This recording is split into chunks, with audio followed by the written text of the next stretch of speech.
Hello everybody, it's Nick here, back again with another video. I am excited to make this video. You wanna know why? It's because I've been waiting to make this video for about a few months now. And the reason why I've waited so long to make this video is because, well, number one, I didn't have the time to, and number two, I didn't even have the space to do so without completely taking up all of my dorm room taking apart this machine. And why, do you ask, why am I taking apart this machine? Well, today's video is pretty simple. Today, I'm going to be breaking down the Hackintosh Pro. I'm going to be telling you what parts I used, how I put it together, and all that sort of thing. And the whole reason why I'm even making this video is actually to just help benefit the Hackintosh community in general. Because, well, the last post or last YouTube video I saw someone making this computer specifically was around like 2015, 2016. I could be wrong, someone could have just made a video about that. At least from when I did the research on building this machine, all I could find were Reddit forums from like 2012, 2013, 2014 on how to build this machine. And that was all using older parts that are no longer being sold and are pretty much almost outdated now. So actually putting this together was a lot harder than it seemed because I actually had to do a little bit of research to get the correct parts in order to get this thing to do the things that I wanted to. And this video is basically just to save all of you guys the headache and a half, or for those of you who want to build this machine, the headache and a half it takes to actually do the research, figure out what parts, and all that sort of thing. So without further ado, let's get started, and I'll tell you, first off, what parts I ordered, and then we'll get into the dissection. Let's get started. Alright, so for parts here, I have a variety of parts, and I'm just going to be giving you all of them right here, right now. So the first part, obviously, that you need in order to build a Hackintosh Pro similar to mine, is you need a Mac Pro case, in which I bought mine off of eBay for like 75 bucks, and the prices vary based on the condition. Mine is actually in relatively good condition. However, the side door, it's a bit scuffed up, but honestly, I set up my machine specifically this way so that it looks good, because I mean this side is pretty unscathed. Sure, there's a few scuffs on the top, but other than that, the case itself is in pretty good condition and whatnot. So depending on what you find on either eBay, Mercari, and all that sort of thing, you might find good cases, bad cases, some from 2008, 2006, 2012, because, well, this case was particularly manufactured from all the way from the Power Mac G5 all the way to the Mac Pro before it got redesigned into the trash can Mac Pro. And while there's a whole bunch of them out there, most people are usually just trying to sell the computer as the whole computer. You can buy it if you want. You can just like sell the parts elsewhere. But if you do find an empty case like this, no matter which year, it will work perfectly fine, because the whole inside is pretty much identical based on the year. So whatever year Mac Pro case you get, it doesn't really matter actually. So specifically mine is a 2008 Mac Pro case, which has no significance whatsoever. But now let's move on to the actual internal parts. As for my motherboard, I have an Asus Prime Z5900M Plus motherboard, and it's actually a micro ATX motherboard. And for those of you who are wondering, I'm just going to put this straight out right now. You need a micro ATX motherboard to fit inside this machine.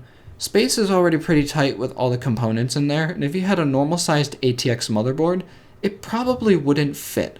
And well, any micro ATX motherboard that fits your needs will do perfectly just fine. I chose an Asus Prime motherboard just simply because I'm just starting off here, and that was the motherboard that was recommended to me by my friend, and so I ended up buying it, and it works just fine. So any micro ATX motherboard will work just fine.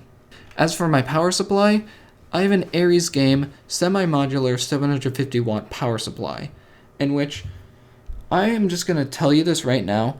Before you buy the power supply, make sure it's modular, not semi-modular, because I ran into a sort of a mistake when buying this power supply. You see, because the semi-modular part is limited, because the semi-modular portion of it allows me to plug in and unplug only the PCI and hard drive power cables, The rest of the actual power cables to the motherboard and CPU, those are all, you can't adjust those. And that's what semi-modular means. If you get a modular power supply, then you would be able to remove every single cable, including the power cable and whatnot. So that is what my power supply is. As for the fans that I bought, I ended up going with the original 2008 Mac Pro fan assembly, which means the actual fan shroud and the original fans inside it. And well, you might be thinking, wait, but those are Apple fans. You can't use them on a micro ATX motherboard. And that's actually what I originally thought before, but after I got them and I tried installing them, and I looked at the connector that they had, which was proprietary because it's fucking Apple. But the connector is proprietary, but that proprietary connector can be removed. And the actual pins that the way how the fans connect to the proprietary connector is by using the actual standard fan connector that micro ATX, other standard motherboard fan connectors. So if you just remove the proprietary connector, you're all good to go, which is basically what I did. So you can buy the original 2008 Mac Pro fans, and they will work just fine. As for my CPU cooler, I'm using a Vetru version 5 CPU cooler, which is basically the CPU fan and the heatsink in one, in which it has compatibility for both Intel processors and AMD processors. So I highly recommend Vetro because there's, at least this is my first CPU cooler, and so far it's done a pretty good job. As for the turning on the computer itself, the original Mac Pro power button will not work because, well, it uses a proprietary connector. And you can remove the proprietary connector, but the actual pins to plug in, like, cables to connect the sockets on the board to the actual power button are really small, and you would need like an advanced set of wires to do that. And after figuring that out, I was like, whatever, I'll just get myself a third-party power button and we'll see what happens. And I ended up going with a third-party power button that I found on Amazon, in which, particularly if you buy a third-party power button, you're going to want to get the 12 millimeter size, because anything bigger than 12 millimeters will not fit the hole that the original power button fits in.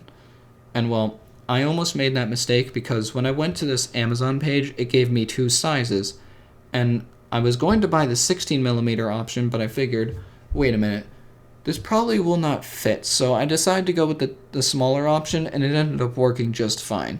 So if you want to get a third-party power button, please make sure it's 12 millimeters. As for the actual things that power the computer itself, let's get into that. For my CPU, I have a 10th generation Intel Core i7, or the 10700K processor, clocked in at 3.2 GHz, and the actual connector itself is LGA 1200. Now, I forgot to add this in when I was talking about my motherboard.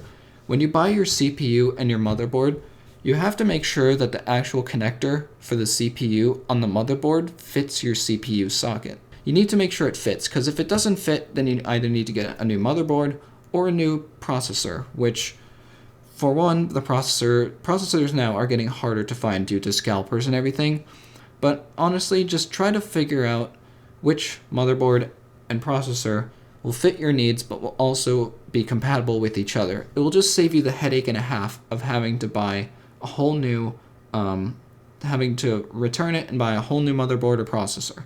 So that's just what I recommend. As for RAM, I have Corsair Vengeance Pro RGB RAM, in which I have two 16GB sticks, in which that totals to 32 gigabytes on my system, in which Corsair Vengeance Pro RAM, it's doing pretty good so far. It has some RGB, which is pretty cool in my opinion.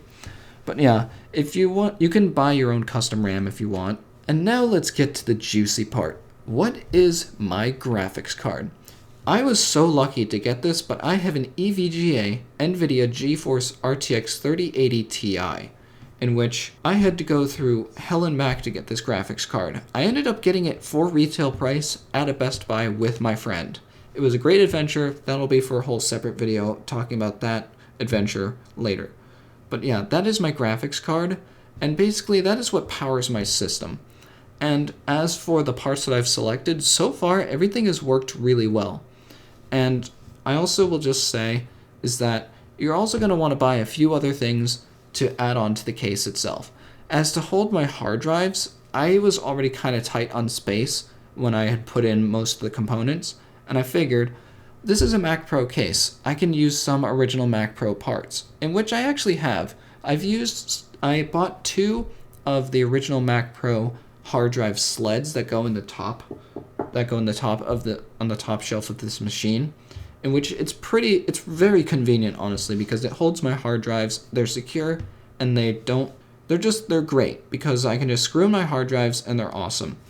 And they were like only $20 on eBay. You can just search up on eBay and buy them and whatnot. So I highly recommend, if you're gonna store hard drives in this thing, get a few of those. And this case can support up to at least 4 hard drives simultaneously. On the top shelf, and also the motherboard has 4 SATA connectors, 4 hard drives. And as for my hard drive, I have a 128GB SSD in here that's running Windows 10, and I have a 2TB Western Digital Black Performance internal hard drive that I bought off of Amazon. And you might be thinking, whoa, Nick, what the hell are you doing? Not an internal hard disk drive. What are you, crazy? Well, I made that decision because, for one, I was tight on money, and number 2, a new hard drive, like brand new, I see nothing wrong with. If I'm still using that hard drive 5 years later, then I might be a bit concerned. But this was like fresh off the factory line. And also, it was technically performance-based and has a really good write speed. So I see nothing wrong with it. So those are the components that I've used for this machine. And well, I'm going to actually just tell you how exactly I even put this together. Now, the power supply was probably one of the hardest things to get into this computer, because number 1, I had to figure out how to wire everything correctly. Because, well, I had to route a whole bunch of cables in through the top back portion of this case, all the way down to the front end and down the side. Which, for one, I was kind of concerned that some of the cables would not reach the motherboard, in which 2 did, which were the CPU power supply cables, and I think an additional CPU power supply cable. Those could not reach through the loop down here, so the way I have it set up is that I have it not include with all the other cables. What I have all the other cables coming down here is the main ATX power supply cable, which runs from the power supply to the motherboard itself, giving it power. And a few other things I have connected which run through this pass-through here, which are the connectors to connect my graphics card, particularly for my NVIDIA card, as well as the SATA connectors to connect the hard drives, in which those you can reroute through the pass-through on the case itself, and you'll be just fine. But the only thing I really ran into an issue with was actually just those CPU power cables, because they would have fit if the cable was long enough, but the power supply is here, and rerouting them all the way down to the far low end of the case they just would not fit. And so I just rerouted them outside the cable and whatnot. So fitting the actual power supply in there was really hard. And as for the power cable itself, I didn't want to go with actually going into this, I didn't really want to cut any holes into the case itself because, well, for one, I want to keep this case as original as possible, as to make it seem like it's a legitimate Mac Pro, so I can show off people. And well, that meant I wanted to make as little intrusions on the case as possible. And well, standard ATX power supplies, right? How the power cable connector is on one corner of the power supply itself. Well, you know what Apple did? They just figured, where are we going to put our power supply connector?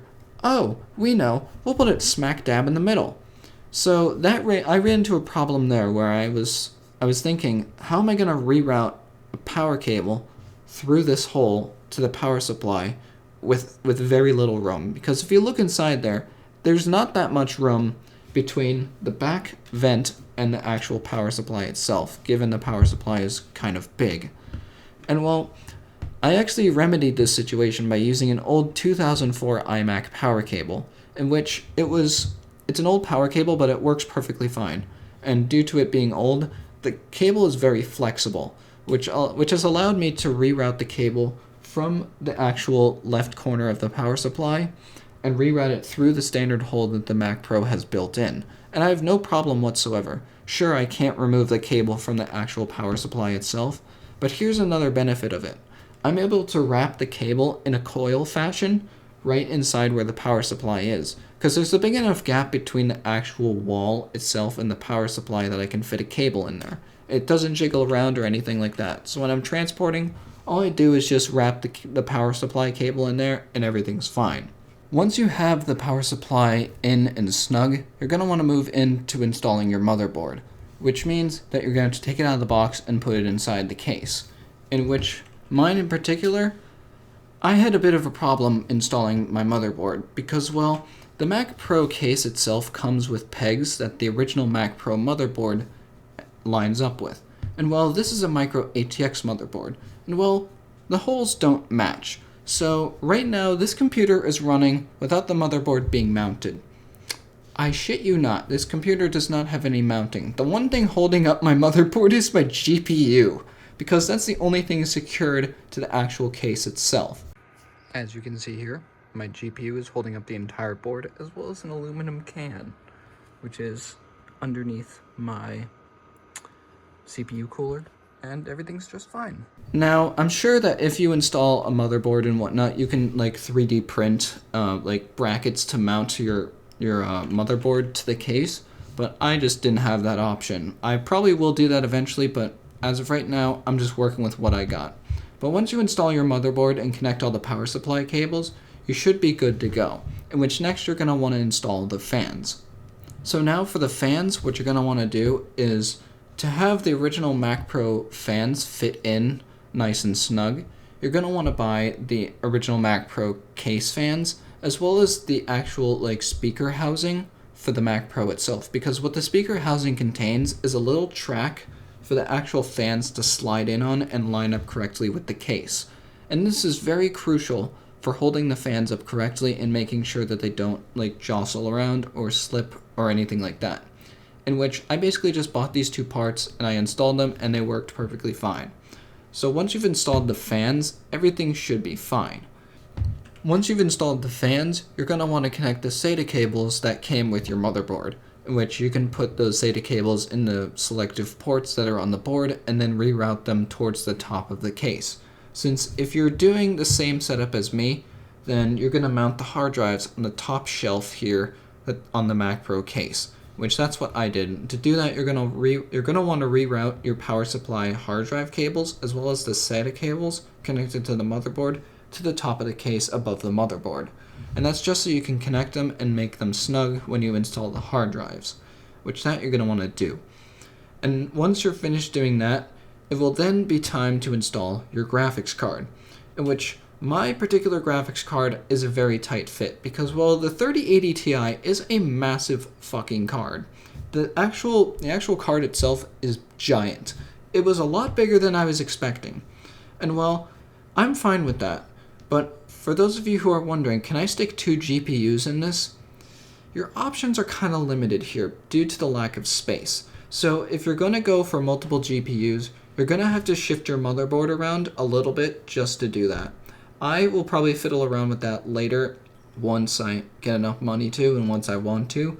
But as of right now, if you have one GPU, you can only install one GPU. If you are doing the same setup I have at least.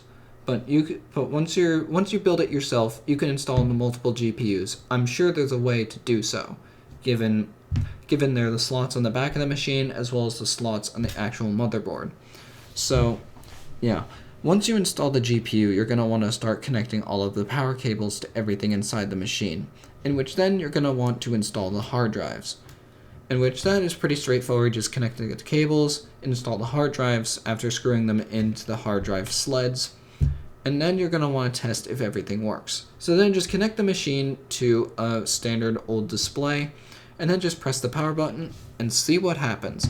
From there, it will either go straight to the BIOS if it's a brand new PC, or if you're transferring an already existing PC just to a new case, it will just boot up into Windows. And if you're installing it fresh, then it will boot to the BIOS, where you will select either your Windows installer or your Linux installer, or change a few settings in the BIOS and do whatever you want. In which from there, the Hackintosh Pro at least the way I have it set up, will be complete. Building this, I've had a lot of fun doing so. Just because, well, this is the first computer I've ever built myself. And honestly, I've had a lot of fun doing it. This is my dream machine. This is my content creation machine, my gaming machine. This is my new best friend. I probably shouldn't say it that way. But this computer means a lot to me. And well, the whole reason why I wanted to make this video was just so I could update the Hackintosh community and just let you all know that people making computers in Mac Pro cases, it's not dead. Because I've done it myself, as you can see here. I've spent a lot of money on this machine. I've spent a lot of time building this machine and perfecting it. And by no means is this thing perfect. You will encounter errors while performing this. A couple times while I was doing this, the machine just would not boot up, but I ended up changing around a few cables, unplugging and replugging things back in, and everything worked. And so yeah, that is pretty much what I've done to build this machine. This has been one video that I've been waiting to make for a long time, and I really hope you guys enjoyed. I will be leaving links in the description below to all the parts I used, as well as just a recap of what you need to do to build one of these. I'll attach a Google document with all the instructions on it below. So, yeah. If you guys liked what you saw, go ahead and subscribe, leave a like. Also, just tell me what you think about this machine. And, yeah, I will see you all in the next video. Bye-bye!